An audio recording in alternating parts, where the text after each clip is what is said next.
25 साल का एक लड़का सुप्रीम कोर्ट में जाता है और याचिका दायर करता है कि साहब, मैं अपने गांव में सरपंची का चुनाव लड़ा था और वहां गड़बड़ झाला हो गया है। अब मेरे गांव के बूथ नंबर 69 यानी 69 नंबर बूथ की पुनर्मतगणना कर दी जाए। सुप्रीम कोर्ट ने उस लड़के की याचिका स्वीकार कर ली और हरियाणा के पानीपत के जो मुख्य निर्वाचन अधिकारी हैं उनको निर्देशित किया, नोटिस भेजा कि आप 6 अगस्त 2025 को सुबह 10 बजे सुप्रीम कोर्ट के रजिस्ट्रार ऑफिस के सामने सिर्फ 69 नंबर यानी 69 नंबर बूथ की ईवीएम नहीं बल्कि गांव में जितने भी बूथ थे उन सभी ईवीएम को लेकर के और जो पक्ष और विपक्ष के लोग हैं सबको लेकर के रजिस्ट्रार ऑफिस के सामने आइए, वहां पुनर्मतगणना की जाएगी। अब 6 अगस्त आता है, पुनर्मतगणना के लिए मिशन के तमाम अधिकारी, रजिस्ट्रार, सुप्रीम कोर्ट के रजिस्ट्रार और पक्ष विपक्ष के लोग इकट्ठा होते हैं, मतगणना होती है। लेकिन जो रिजल्ट आता है वो चौंकाने वाला आता है। रिजल्ट ऐसा आता है कि भारत के ईवीएम के इतिहास में पहली बार ऐसा होता है कि ईवीएम को सुप्रीम कोर्ट में मंगाया जाता है और वहाँ जो है जो रिजल्ट निकलता है वो चौंकाने वाला हो। जय हिंद।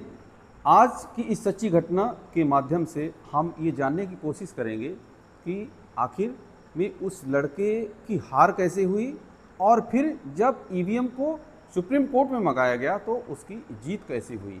दरअसल ये घटना है हरियाणा प्रदेश की। हरियाणा में 2022 अक्टूबर और नवंबर में पंचायत यानी ग्राम प्रधानी का चुनाव चल रहा था। उसी समय पानीपत और इसराना ब्लॉक का ही एक बुआना लाखोपुर गांव होता है।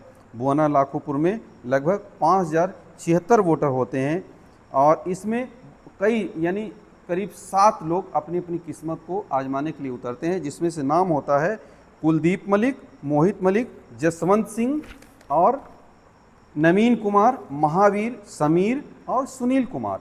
ये सभी अपनी अपनी किस्मत को आजमाने के लिए फॉर्म भरते हैं और मैदान में कूद जाते हैं, गांव वालों के पास जाते हैं और कहते हैं कि पिछले जो प्रधान थे उन्होंने कुछ भी नहीं किया, अब हम इस बार गांव में तमाम ऐसे काम करेंगे, रोड बनवा देंगे, हैंडपंप लगवा देंगे, बोर करा देंगे, पानी फ्री कर देंगे, बिजली फ्री कर देंगे और स्कूल बनवा देंगे, एम्बुलेंस ला देंगे। जिसकी जो भी यानी जो बना, जिससे जो आया, उन्होंने अपनी घोषणाएं की और 2 नवंबर 2022 के दिन वोटिंग होती है। वोटिंग होती है जिसमें पीठासीन अधिकारी आते हैं, तमाम निर्वाचन अधिकारी आते हैं और वोटिंग शुरू हो जाती है। बूथ होते हैं 65, 66, 67, 68, 69, 70 इतने बूथ होते हैं और 5076 मतदाता होते हैं। सभी प्रत्याशी अपनी अपनी जोर पूरा लगाते हैं कि गांव के एक एक आदमी को बुला करके लाते हैं कि कहीं से हमारा वोट कम न पड़े, यानी हमारी वोट पूरी हो, क्योंकि सभी को ये लग रहा था कि मैं जीतने वाला हूं।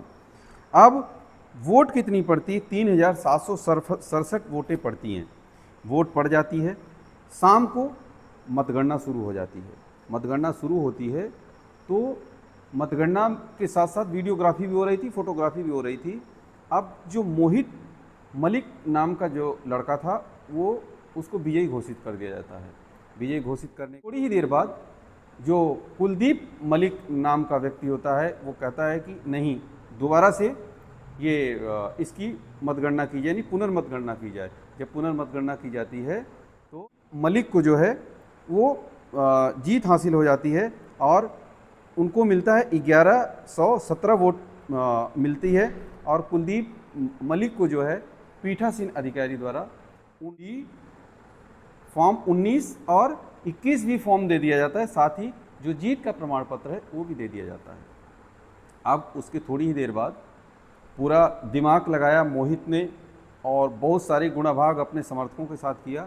फिर से जो पानीपत का जिला निर्वाचन मुख्यालय होता है वहाँ पर पहुँच जाता है और जो जिला निर्वाचन अधिकारी हैं उनसे गुहार लगाता है, रिक्वेस्ट करता है और तमाम वीडियोग्राफी और फोटो दिखाता है, सब कुछ दिखाता है और पूरा हिसाब किताब करता है कि देखिए ये जो 69 नंबर बूथ है वहाँ पर हमारा पूरा परिवार है, और सबसे ज़्यादा वोट हमारी वहीं पर है, लेकिन हमें सबसे कम वोट वहाँ पर मिली है, इसलिए हमें इस पर बहुत बड़ा डाउट है। अब इतनी बात जब कहता है तो जो पीठासीन अधिकारी और जो निर्वाचन अधिकारी थे उन्होंने उसकी बात को स्वीकार कर लिया।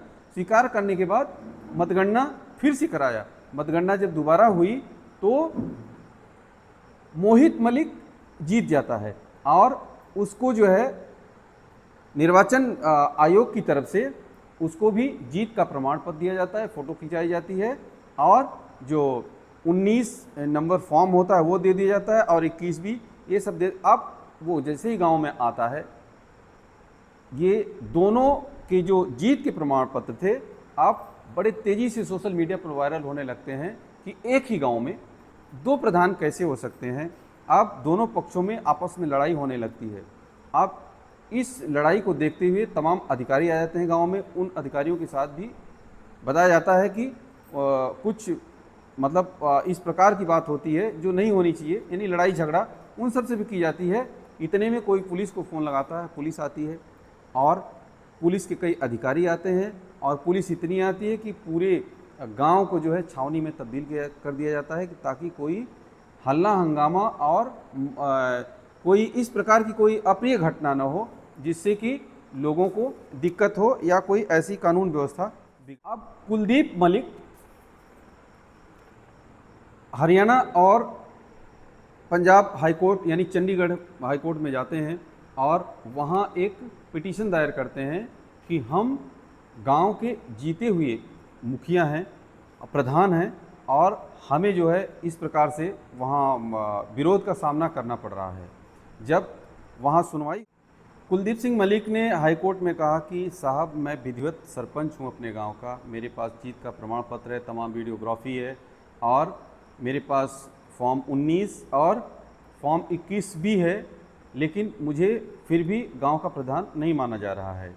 अब हाईकोर्ट में जो कुलदीप सिंह मलिक का केस रजिस्टर्ड कर लिया जाता है और हरियाणा कुलदीप सिंह बनाम हरियाणा स्टेट के नाम से जो केस नंबर होता है 25694 यानी 25694 29 नवंबर 2022 को स्टे लगा दिया जाता है और स्टे इलेक्शन कमीशन द्वारा इलेक्शन कमीशन को निर्देशित किया जाता है कि चंडीगढ़ हाईकोर्ट द्वारा इलेक्शन कमीशन को निर्देश दिया जाता है कि इस गांव के बारे में कोई भी ग्राम प्रधान को लेकर के किसी भी प्रकार का डायरेक्शन नहीं दिया जाएगा और साथ ही जो मोहित मलिक का जो सरपंच का यानी ग्राम प्रधान का जो प्रमाण पत्र था उसे कैंसिल कर दिया जाता है, निरस्त कर दिया जाता है। अब इसी में जो मोहित था वो सुप्रीम कोर्ट में अपील करता है, याचिका दायर करता है। सुप्रीम कोर्ट द्वारा याचिका स्वीकार कर ली जाती है और 6 अगस्त 2025 को पानीपत की जो निर्वाचन अधिकारी होते हैं उनको निर्देशित किया जाता है कि आप सिर्फ 69 नंबर बूथ की ईवीएम नहीं बल्कि पूरे गांव में जितने बूथ थे सबके ईवीएम के साथ पक्ष विपक्ष के साथ आप सुप्रीम कोर्ट के रजिस्ट्रार ऑफिस के सामने हाजिर होइए और वहां जब ईवीएम आती हैं, सब लोग आते हैं तो सुप्रीम कोर्ट के रजिस्ट्रार और तमाम इलेक्शन कमीशन के अधिकारी, पक्ष विपक्ष के लोग, तमाम वकील भी वहां होते हैं, उनके सामने ईवीएम खोला जाता है और वहां पर जो है वोटों की पुनर्मतगणना की जाती है। और जब वहाँ रिजल्ट जब आता है तो कुछ इस प्रकार से जब गिनती हो जाती है तो कुलदीप सिंह मलिक को 1000 वोट मिलता है, मोहित सिंह मलिक को 1051 वोट मिलता है, जसवंत को मिलता है 27 वोट और नवीन को मिलता है 491, महावीर को मिलता है 237, समीर को 112 और सुनील को मिलता है 815 वोट। और जो नोटा होता है यानी किसी ने, कुछ लोग थे जिन्होंने किसी को वोट नहीं दिया, वो नोटा पर दबाए, वो ऐसी वोट थी 27। तो कुल 3767 वोट पड़े थे और ज़्यादा वोट जो है वो मोहित को मिले, यानी 51 वोटों से मोहित को विजयी घोषित किया गया। और ये रिजल्ट कब निकलता है? 11 अगस्त 2025 को। अब निर्वाचन आयोग को ये निर्देशित किया जाता है कि मोहित की बाकायदे शपथ ग्रहण कराई जाए और 14 अगस्त 2025 को मोहित के गांव में मोहित की ग्राम प्रधान की शपथ ग्रहण कराई जाती है और तमाम लोग इकट्ठा होते हैं। मतलब एक अपने आप में एक ऐतिहासिक फैसला था। अब जो मोहित का जो गला था वो मालों से भरा पट गया था और गांव में इतनी भीड़ हो जाती है। दूसरे दिन 15 अगस्त 2025, 15 अगस्त को मोहित जो है झंडा फहराता है 15 अगस्त का अपने गांव में। तो इस प्रकार से मोहित ये कहता है कि हमारा जो 2.5 साल का पीरियड था वो ऐसे ही निकल गया, हमारे गांव के लोगों को कितना नुकसान हुआ, हम विकास नहीं कर पाए, लेकिन जो 2.5 साल का वक्त है और बचा हुआ, हम अपने गांव का पूरा विकास करेंगे। अब बात इस बात की है कि अगर मोहित इतना अपने आप में मजबूत नहीं होता, पढ़ा लिखा नहीं होता, जागरूक नहीं होता और लड़ाई मतलब सुप्रीम कोर्ट में नहीं जाता, तो ये जीत उसको कैसे मिलती। तो आज की इस सच्ची घटना से ये हमें सीख मिलती है कि यदि आपको लगता है कि आप में सच्चाई है, आप में सत्यता है, तो अगर हिम्मत रख कर के लड़ाई लड़ेंगे तो ज़रूर जीतेंगे। आप सभी अपना ख्याल रखिए। बहुत बहुत धन्यवाद। जय हिंद।